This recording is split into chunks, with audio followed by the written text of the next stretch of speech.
Ancient history हो गया ना सबका? एंशिएंट हिस्ट्री नहीं हुआ है? हो गया, ठीक है। तो अभी एक न्यूज आई है क्या? कॉन्फ्रेंस ऑन, आ जाओ भाई, conference on Harappan script.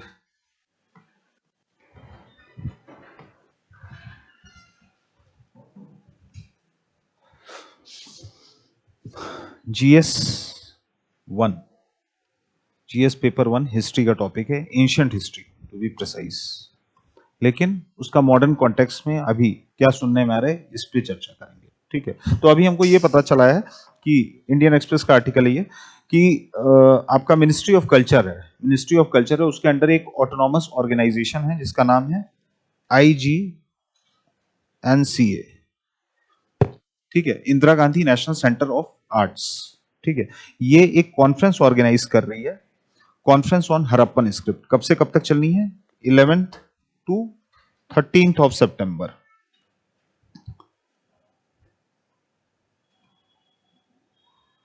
Organise कौन कर रहा है? इंका कर रही है, IGNCA। IGNCA क्या है?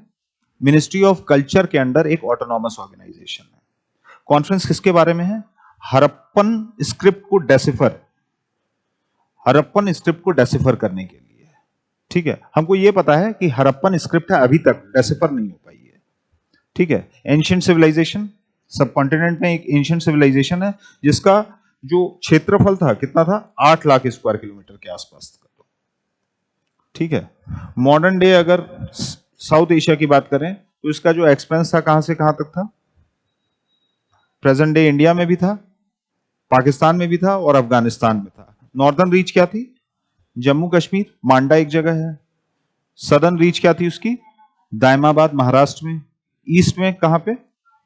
आलमगीरपुर जो आज का अलीगढ़ है, और वेस्ट में सुक्टा गेंडोर जो प्रेजेंट डे अफगानिस्तान कहीं लाई करता है, ठीक है। तो 8 लाख स्क्वायर किलोमीटर का क्षेत्रफल था। 1920 में इसको कौन खोज किया था, इसकी इंडस वैली सिविलाइजेशन की?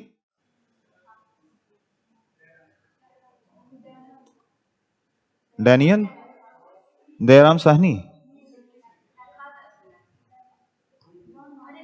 सर जॉन मार्शल ने किया था। फिर अलग अलग साइट्स हैं, उनको अलग अलग लोगों ने किया था, लेकिन इंडस वैली सिविलाइजेशन की पहली बार खोज किसने की थी 1920s में? सर जॉन मार्शल ने की थी, ठीक है। And this was seen as a historical marvel. जब इसकी खोज हुई तो देखा गया कि इतनी बड़ी सभ्यता, इतने मैसिव स्केल पे, जिसके कई सारे यूनिक फीचर्स हैं, कई सारे यूनिक फीचर्स हैं जो आज भी लिए जाते हैं। जैसे वहां पे आपका अर्बन डिजाइन निकली, जो सोसाइटी थी, हड़प्पन सोसाइटी थी, उसका नेचर क्या था? या इंडस वैली सिविलाइजेशन, उसका नेचर क्या था? It was urban in nature. Modern day जैसे अर्बन सिटीज हैं वैसे वहां पे सिटीज भी हमको देखने को मिली थी। ड्रेनेज पैटर्न्स बड़े क्लीन थे, कवर ड्रेनेज सिस्टम हमको देखने को मिलता था, ठीक है। तो कई चीजें हमको पता चल गई। साथ ही साथ हमको यह भी पता चला जो इंडस वैली सिविलाइजेशन है वो ट्रेड करती थी, सुमेरिया के साथ ट्रेड करती थी, इजिप्शियन सोसाइटीज थी उस समय की, उनके साथ ट्रेड करती थी, ठीक है। तो कई इंसाइट हमको मिल गई एक्सकवेशन से। लेकिन जो इसकी स्क्रिप्ट है, स्क्रिप्ट क्या नेचर क्या था? पिक्टोग्राफिक, टेराकोटा सील्स पे, ठीक है। और भी आपके स्टेटाइट्स की सील्स होती थी, उस पर हमको साइंस मिले, स्क्रिप्ट्स मिले, लेकिन उस स्क्रिप्ट्स को अभी तक हम डेसिफर नहीं कर पाए हैं, ठीक है। तो जो फीचर्स थे वो तो हमको पता चल गए। अर्बन डिजाइन था वो पता चल गया, जो ट्रेड था, ट्रेड का क्या मिलियू था, उस समय का जो फैशन सेंस था वो भी हमको पता चल गया, सिनाबार वगैरह चीजें निकली हैं, तो हमको ये भी पता चला कि उस समय की जो महिलाएं हैं वो भी श्रृंगार करती थी। तो कई चीजें पता चल गई थी, लेकिन हमको स्क्रिप्ट क्या है अभी तक हम डेसिफर नहीं कर पाए हैं। उसी स्क्रिप्ट के डेसिफरमेंट के लिए ये कॉन्फ्रेंस है IGNCA द्वारा आयोजित की जा रही है 11 से 13 सितंबर, ठीक है। तो हमको एक चीज तो ये पता है कि जो स्क्रिप्ट का नेचर है वो क्या है? पिक्टोग्राफिक है, पिक्टोग्राफिक है। और ये अभी भी क्या है? अनडेसिफर्ड है, इसको डेसिफर नहीं किया जा सका है। अलग अलग थेरीज दी गई हैं, अलग अलग थेरीज दी गई हैं कि what is the nature of the script, इसके क्या लिंकेज है, क्या लिंकेज है। अलग अलग कंप्यूटिंग थ्योरीज मिल रही हैं। तो कंप्यूटिंग थ्योरीज हमको एक चीज ये पता चलती है कि कुछ ग्रुप ऑफ हिस्टोरियंस हैं, वो क्या कहते हैं कि इसका जो ओरिजिन है वो ब्रह्मी स्क्रिप्ट से, ब्रह्मी स्क्रिप्ट, ठीक है। अलेक्जेंडर कनिंगम ये सबसे मेजर प्रोपोनेंट रहे हैं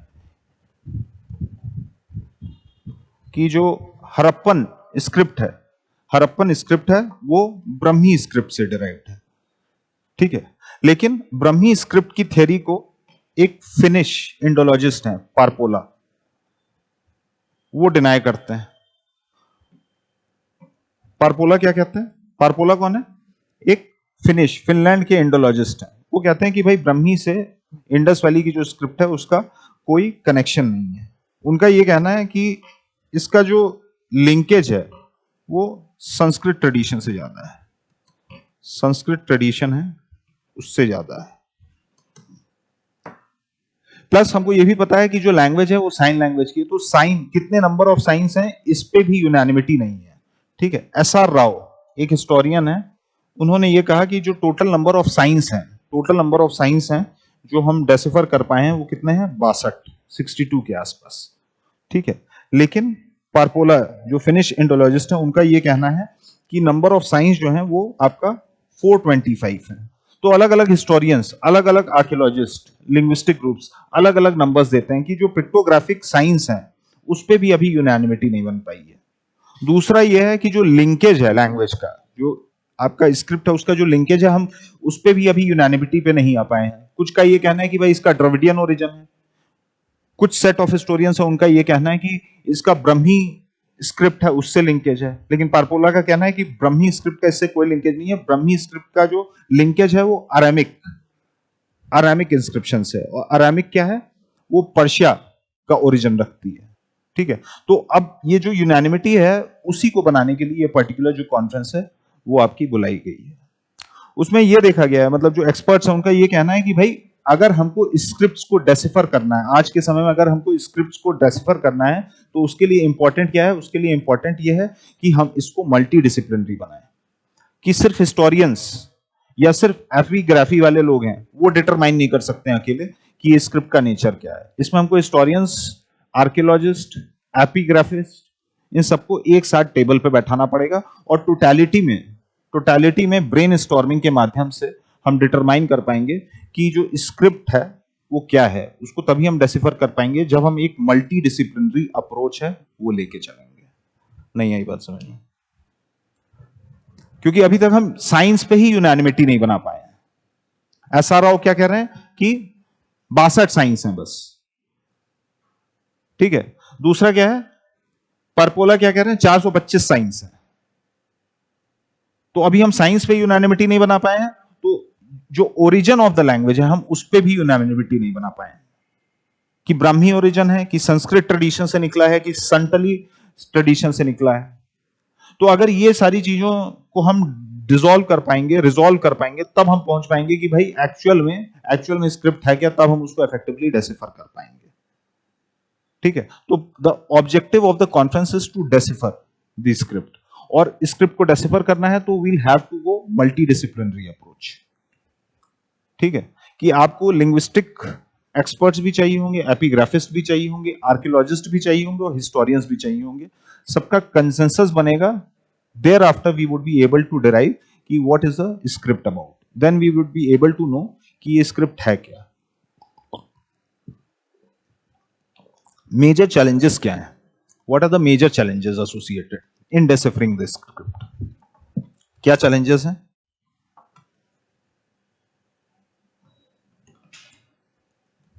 एक तो हमको यही पता चल गया कि डाइवर्जेंट व्यू पॉइंट्स,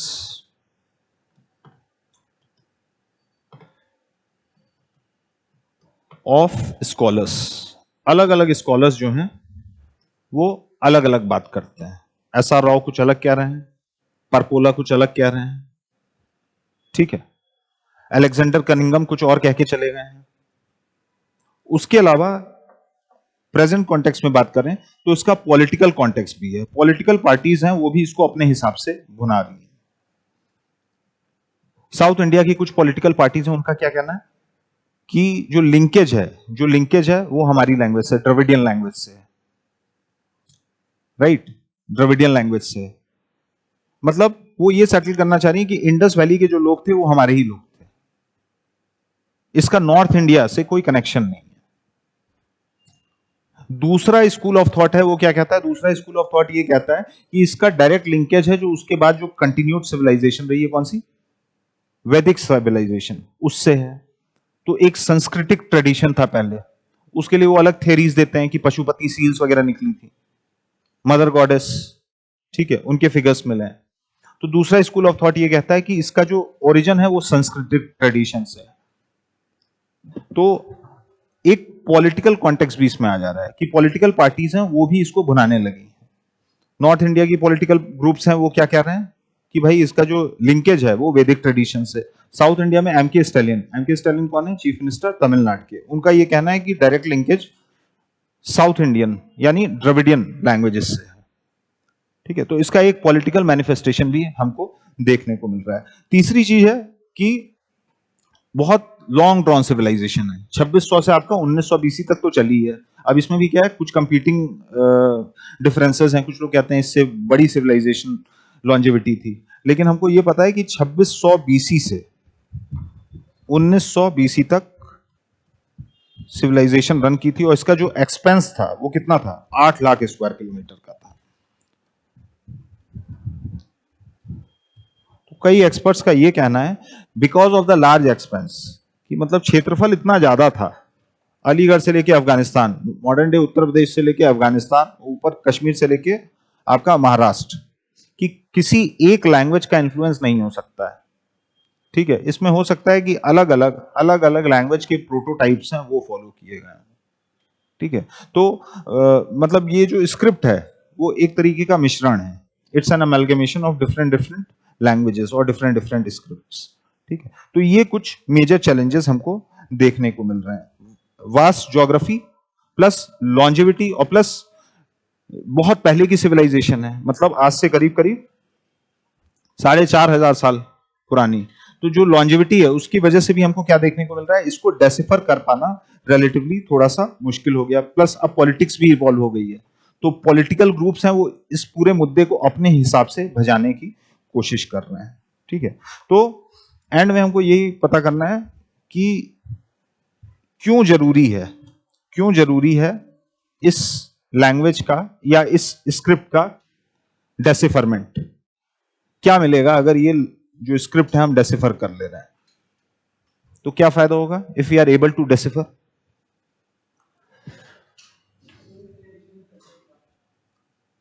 उस समय का जो ट्रेडिशन है हमको वो पता चलेगा, क्या कल्चर था उस समय का उसके बारे में हमको पता चलेगा, ठीक है। जैसे हमको जब हमने एक्सकवेट किया तो हमको अर्बन डिजाइन ग्रैनरीज निकली, वहां से ग्रैनरीज निकली, ग्रेट बाथ निकला, पशुपति सील निकली, ठीक है, मदर गॉडेस फिगरेंस निकले, टेराकोटा के फिगर्स निकले, लापिस लजूली निकला वहां से। तो हमको पता चला ना कि क्या ट्रेड था, कैसे वो इंटरेक्ट करते थे अलग सिविलाइजेशन से। जब हम लैंग्वेज पकड़ लेंगे तो we'll have a greater insight about the way of life, कि उनका सोशल सिस्टम कैसा था, उनका इकोनॉमिक सिस्टम है वो कैसा था, ठीक है। इंडस वैली की जो स्क्रिप्ट है वो क्या है, हिस्ट्री के ग्रेटेस्ट मिस्ट्रीज में से अभी तक, मतलब 100 साल के ऊपर हो गए हैं, 100 साल के ऊपर हो गए हैं, लेकिन हम अभी तक वो स्क्रिप्ट है उसको डेसिफर नहीं कर पाए हैं। अगर हम इसको डेसिफर कर ले रहे हैं तो साउथ एशिया की जो हिस्ट्री है उसमें एक जो गैप है हम उसको पता कर पाएंगे, साउथ एशिया की हिस्ट्री में जो एक गैप है हम वो पता कर पाएंगे। हमको और चीजें पता चलेंगी कि भाई सुमेरिया के साथ और डीपर रिलेशंस कैसे थे, डीपर अभी तक क्या है हम ये बता पाते हैं कि भाई ट्रेड कैसा था, ठीक है। लेकिन once we'll decipher the script, we'll have a greater insight about the dynamics of Indus Valley civilization and Sumerian linkage, Indus Valley civilization and Egyptian linkage। साथ ही साथ एक void जो हमको देखने को मिलता है, जैसे आप एंशिएंट हिस्ट्री की किताब पढ़ते हैं आर एस शर्मा, तो इंडस वैली सिविलाइजेशन के बाद अगला चैप्टर क्या है, वैदिक सिविलाइजेशन। वहां पे एक डिसकंटिन्यूटी हमको देखने को मिलती है, कि उसमें हम क्या यूज करते हैं, हम एक अप्रोक्सीमेशन यूज करते हैं, सर्टेनिटी से बात नहीं कर पाते हैं। तो ये जो कंटिन्यूटी है, we'll be able to fill that. अगली चीज है कि आईवीसी और इंडस वैली सिविलाइजेशन और वैदिक कल्चर जो है उसके बीच में क्या लिंकेज रहा है।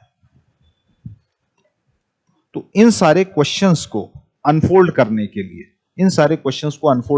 ये जो कॉन्फ्रेंस है बहुत इंपॉर्टेंट है। ठीक है, क्या चैलेंजेस थे या क्या चैलेंजेस हैं डेसिफर करने में, क्यों नहीं हम कर पाए हैं अभी तक, डाइवर्जेंट इंटरेस्ट हैं, divergent viewpoints of scholars हैं, पॉलिटिक्स का भी छौका लग गया इसमें, बहुत पुरानी 4,500 साल पुरानी बात हो गई, जो एरिया है उसका एक्सपेंस बहुत ज्यादा है। ठीक है, तो इन सारी वजहों से अभी तक हम इसको डेसिफर नहीं कर पाए हैं। ठीक है, ये जो कॉन्फ्रेंस हो रही है इसका ऑब्जेक्टिव यही है कि अलग अलग डिसिप्लिन के लोगों को एक साथ बैठाया जाए, ब्रेन स्टॉर्मिंग हो और इन सारे क्वेश्चंस को हम अनफोल्ड कर पाएं। और कैसे अनफोल्ड कर पाएंगे, जब हम डेसिफर कर पाएंगे स्क्रिप्ट। ठीक है, अगला जो आर्टिकल है that is with respect to GS paper 3 infrastructure and economy.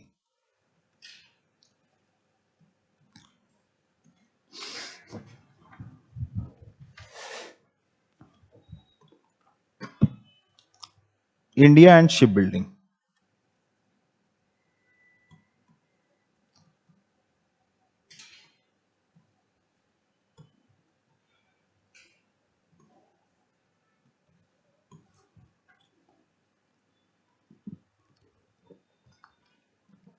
Ship building industry का इवोल्यूशन, डेवलपमेंट क्यों इंपॉर्टेंट है इंडियन इकोनॉमी के लिए।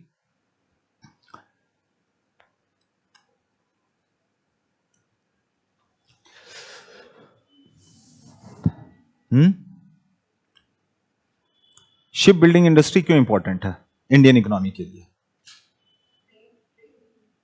ट्रेड के लिए, और एक पॉइंट हो गया ट्रेड,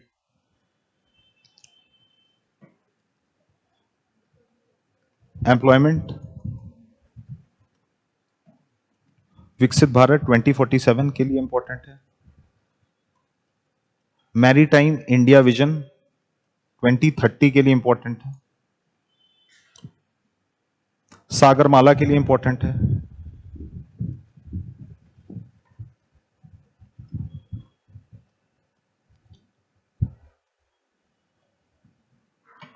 और आत्मनिर्भर भारत के लिए बहुत इंपॉर्टेंट है। ठीक है, तो इंडियन शिप बिल्डिंग इंडस्ट्री है वो एक मेजर ट्रांसफॉर्मेशन से निकल रही है, it's going through major transformation. Government of India बहुत प्रोएक्टिवली शिप बिल्डिंग इंडस्ट्री को पुश कर रही है। अभी जो हमारी ग्लोबल रैंकिंग है शिप बिल्डिंग में वो क्या है, 16th। हम क्या एस्पायर कर रहे हैं, हम 2047 जब हम विकसित भारत वाला स्टेटस अटेन करें तो हम टॉप 5 शिप बिल्डिंग इंडस्ट्रीज में से वर्ल्ड की। अभी हम 16वें नंबर पे हैं, 16वें पायदान पे हैं। 2047 तक हमारा लक्ष्य है कि हम टॉप 5 में आए। ठीक है, ये हमारा लॉन्ग टर्म गोल है। मिड टर्म गोल क्या है, 2030 तक हमारा ऑब्जेक्टिव है कि हम टॉप 10 में आ जाएं। ठीक है, अगर हम प्रेजेंट स्टेटस की बात करें, if you talk about present status, तो इंडियन शिप बिल्डिंग इंडस्ट्री है जो 5वीं सबसे बड़ी इंडस्ट्री होना चाहती है 2047 तक, वो अभी 16वें पायदान पे है, 16th वर्ल्ड वाइड। ठीक है, it commands almost 4% of India's GDP.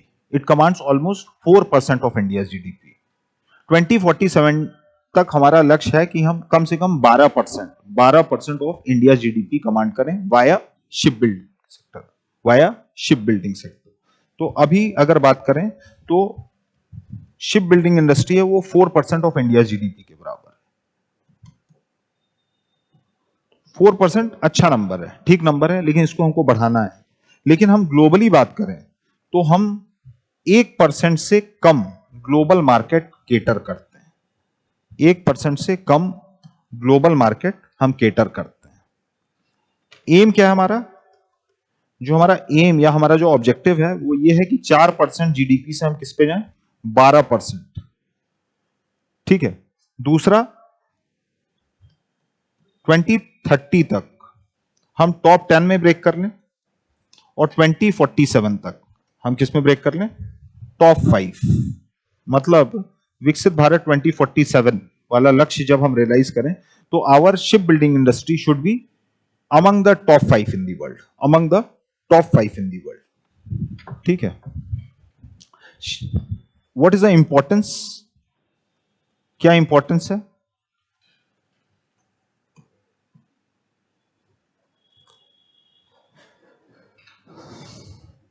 आत्मनिर्भर भारत, वही जो पॉइंट्स थे, और बताओ जो ऊपर लिखवाए हैं अभी। सागरमाला, चाइना को अगर हमको काउंटर करना है, अभी देखो है क्या कि जो शिप बिल्डिंग इंडस्ट्री है उस पे जो मेजर कमांड है वो चाइना और जापान का है। यूरोप की भी कुछ कंट्रीज हैं, लेकिन चाइना और जापान का मेजर से है शिप बिल्डिंग में। ठीक है। इंडिया के जो ट्रेड वॉल्यूम्स हैं बढ़ते जा रहे हैं, जैसे जैसे हम इकोनॉमिकली ग्रो कर रहे हैं, हमको क्या देखने को मिल रहा है, हमको ये देखने को मिल रहा है जो हमारा एक्जिम पैराडाइम है एक्सपोर्ट इंपोर्ट का, वो बढ़ते जा रहा है। तो इंडियन मैन्युफैक्चरर्स हैं बहुत ज्यादा आश्रित हैं किसके ऊपर, फॉरेन वेसल्स के ऊपर। फॉरेन वेसल्स पे जो हमारा आउटबाउंड बिल है वो $75 बिलियन के आसपास का है, $75 बिलियन एनुअली। ठीक है। तो जियो पॉलिटिकल कॉन्फ्लिक्ट्स की वजह से ये प्राइजेस हैं और ऊपर चले जाते हैं। जो इंश्योरेंस कॉस्ट है, अब मान लो रेड सी में हूथीस हैं वो पंगा कर रहे हैं, शिप्स को रोक रहे हैं, तो इंश्योरेंस कॉस्ट है वो क्या हो जाएगा, ऊपर हो जाएगा। वेसेस जो भाड़े पे फॉरेन कंपनीज हमको देती हैं वो भी क्या करेंगी, अपना भाड़ा बढ़ा देंगी। तो इसमें एक प्राइस वॉलेटिलिटी भी देखने को मिलती है। अगर हमारे पास अपनी डोमेस्टिक शिप बिल्डिंग इंडस्ट्री रहेगी, अपनी खुद की शिपिंग लाइंस होंगी, वेसल्स लाइंस होंगी, तो उसका क्या फायदा होगा कि हम इस प्राइस वॉलेटिलिटी से बचेंगे, हम कॉस्ट से बचेंगे, और प्लस हर साल जो हमारा 75 से 80 बिलियन डॉलर बिलिंग में चला जा रहा है हम उसको रोक पाएंगे। हम बहुत ज्यादा चाइनीज और जापानीज फॉरेन वेसल्स पे या यूरोपियन फॉरेन वेसल्स पे हम आश्रित नहीं रहेंगे।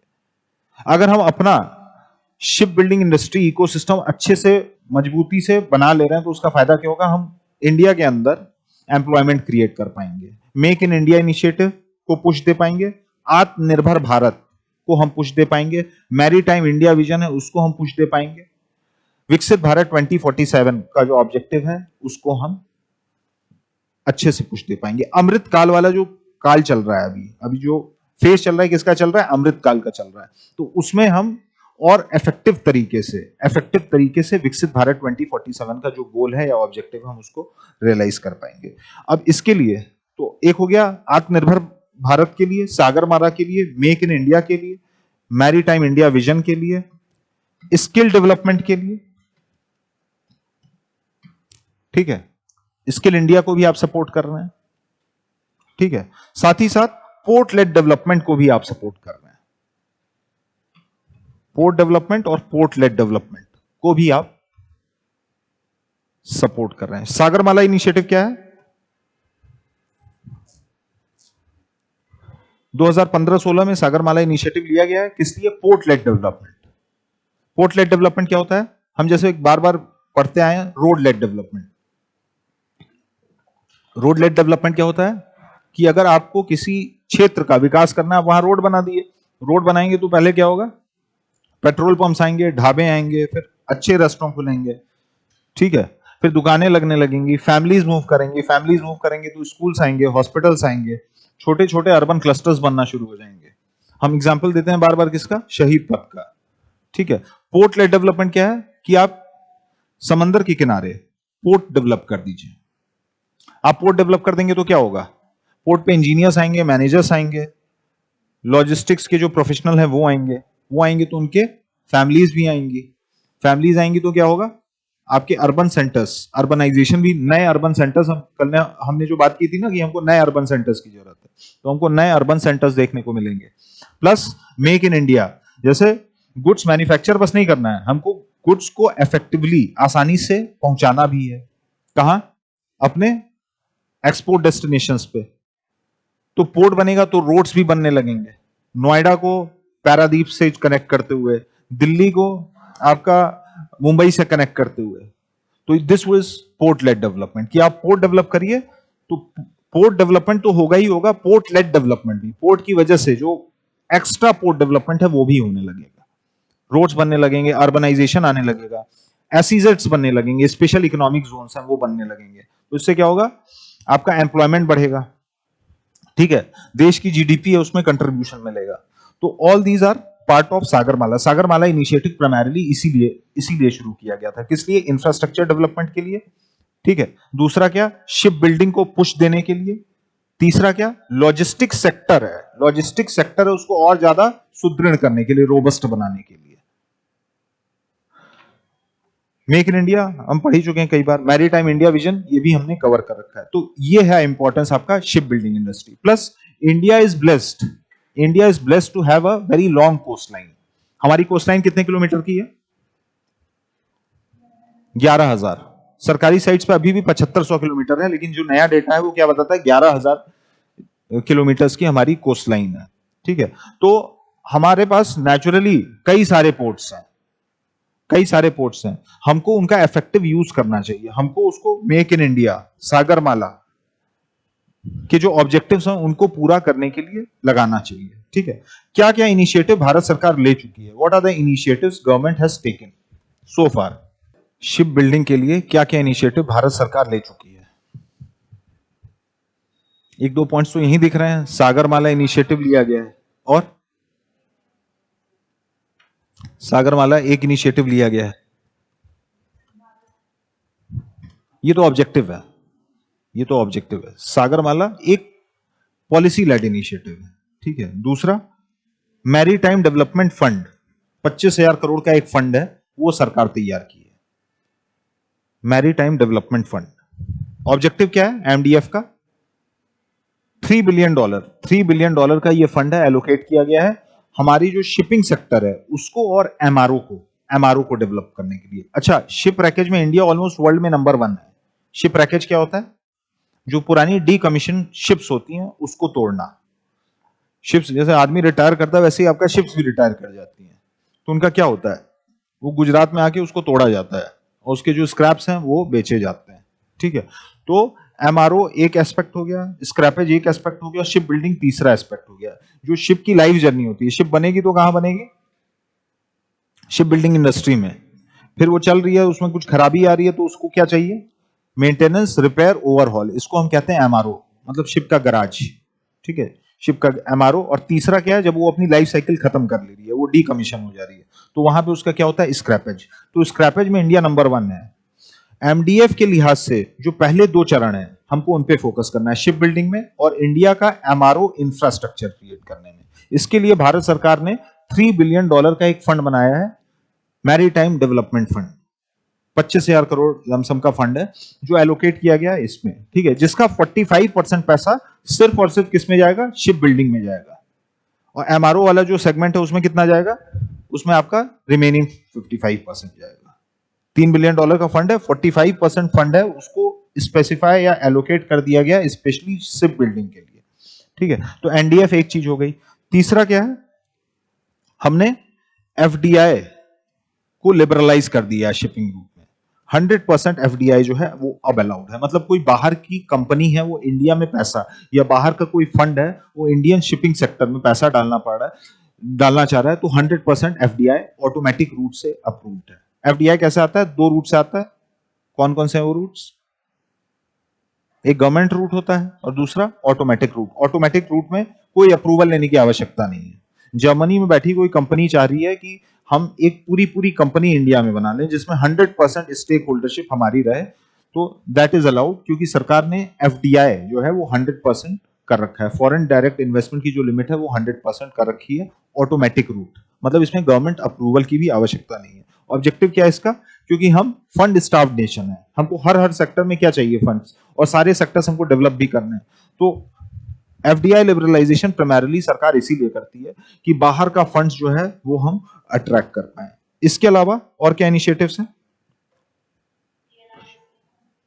पीएलआई इसमें नहीं है शिपिंग में, इसमें शिपिंग फाइनेंशियल असिस्टेंस,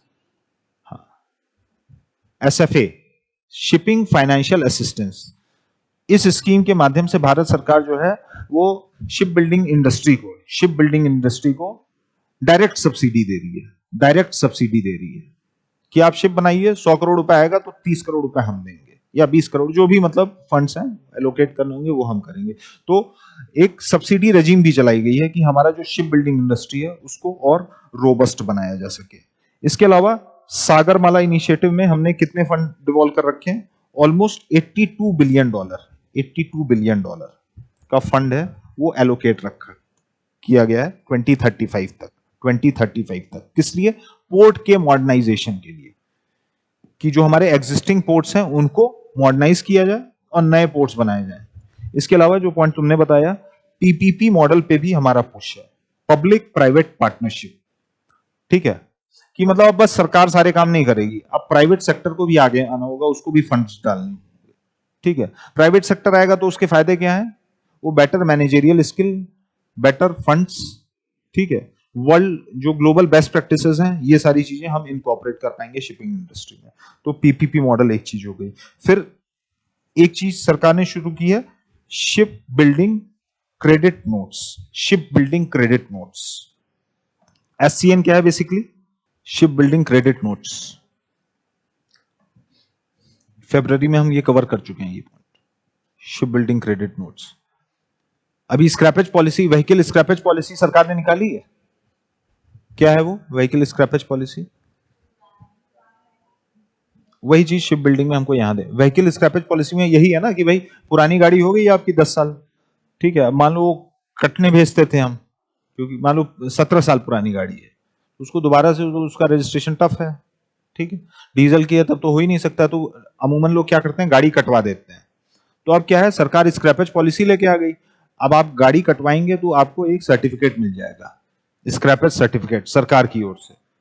कहां से? मिनिस्ट्री ऑफ हैवी इंडस्ट्रीज से। और आप ये भजा सकते हैं जब आप नई गाड़ी खरीदने जा रहे हैं। तो जब आप नई गाड़ी मान लीजिए 10 लाख की खरीद रहे हैं, वहां से आपको 50,000 का एक स्क्रैपेज सर्टिफिकेट मिल गया, तो नई गाड़ी में आपको 50,000 की छूट मिल जाएगी। यही चीज आपका शिप बिल्डिंग क्रेडिट नोट्स के माध्यम से की गई है कि पुरानी शिप्स जो डीकमीशन हो रही हैं, जब आप गुजरात में इसको स्क्रैप करवा रहे हैं, उसको स्क्रैप करवा रहे हैं, तो आपको सरकार जो है वो क्या देगी? एक सर्टिफिकेट नोट दे देगी, शिप बिल्डिंग सर्टिफिकेट नोट, जिसके बाद आप नई शिप लेने जाएंगे तो आपको छूट मिलेगी। तो इससे क्या है, आप शिपिंग इंडस्ट्री को इंसेंटिवाइज कर रहे हैं, both consumer and the producer. As a consumer मान लिया मेरी पुरानी शिप डीकमीशन हुई है, तो मेरे पास इंसेंटिव है कि अब मुझे सस्ते में मिलेगा, मुझे पुरानी डीकमीशन शिप का कुछ पैसा मिलेगा, और साथ ही साथ प्रोड्यूसर है उसको सरकार डायरेक्टली पैसा दे देगी, उसको सरकार जो है वो डायरेक्टली सब्सिडी के माध्यम से पैसा दे देगी। तो these are certain initiative which government has taken so as to build the robust shipbuilding ecosystem in India। ठीक है, ये किसके किसके लिए इंपॉर्टेंट है? मैरीटाइम इंडिया विजन के लिए बहुत इंपॉर्टेंट है, आत्मनिर्भर भारत के लिए बहुत इंपॉर्टेंट है, विकसित भारत 2047 का हमको गोल रियलाइज करना है, उसके लिए बहुत इंपॉर्टेंट है। प्लस इसका जियो स्ट्रैटेजिक सिग्निफिकेंस है वो बहुत ज्यादा है। जियो स्ट्रैटेजिक सिग्निफिकेंस क्यों ज्यादा है? कि अब हमको फॉरेन कैरियर्स पे रिलाई नहीं करना पड़ेगा, हमको चाइनीज कैरियर जिसपे हम ऑयल टैंकर्स हैं, ठीक है, या आपके कार्गो वेसल्स हैं, हम बहुत ज्यादा आश्रित, बहुत ज्यादा डिपेंडेंट हो गए थे। ठीक है, तो अब धीरे धीरे हम डिपेंडेंसी कम कर पाएंगे। तो this would also help in realisation of Atmanirbhar Bharat. दूसरा, इकोनॉमिक लिंकेज। अभी हम क्या है, हम रिसिपिएंट हैं, फिर क्या हो जाएंगे, हम गिवर हो जाएंगे। जब हमारी खुद की शिपिंग वेसल्स होंगी तो हम क्या है, हम उसको भाड़े में दे सकते हैं और फॉरेक्स कमा सकते हैं। दूसरे कंट्रीज को हम, जैसे अभी हम दूसरे कंट्री से वेसल्स जो हैं वो किराए पे लेते हैं, when we'll have our own ship building industry will be able to rent out और लीज आउट आवर शिप्स, तो उससे क्या होगा, हम डॉलर्स कमा पाएंगे, तो फॉरेक्स रिजर्व से उसमें। तो इकोनॉमिक, जियो स्ट्रैटेजिक कई सिग्निफिकेंस है। शिप बिल्डिंग इंडस्ट्री आपकी डेवलप होगी तो क्या होगा, सिर्फ पैसेंजर या कार्गो सेगमेंट नहीं होगा, आपका डिफेंस सेक्टर है वो भी मजबूत होगा, वो नेवी के लिए भी आपके वेसल्स बनाना शुरू कर देंगे। ठीक है, क्योंकि आपके पास प्रोपल्शन टेक्नोलॉजी है वो धीरे धीरे डेवलप होगी, नेविगेशन सिस्टम आप वो भी डेवलप करेंगे। ठीक है, तो this would also help in developing our military और नेवल कैपेबिलिटीज। ठीक है, ये एक इंपॉर्टेंट टॉपिक है from the view point of means ship building industry. Government का काफी फोकस है, तो क्वेश्चन आप एक्सपेक्ट कर सकते हैं अभी आने वाले 1-2 साल में। क्वेश्चन किस पे, पहले कि दूसरे? हरप्पन?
सिंधु घाटी लिपि को समझने से दक्षिण एशिया के इतिहास के अध्ययन में एक बड़ा खालीपन पैदा हो गया है।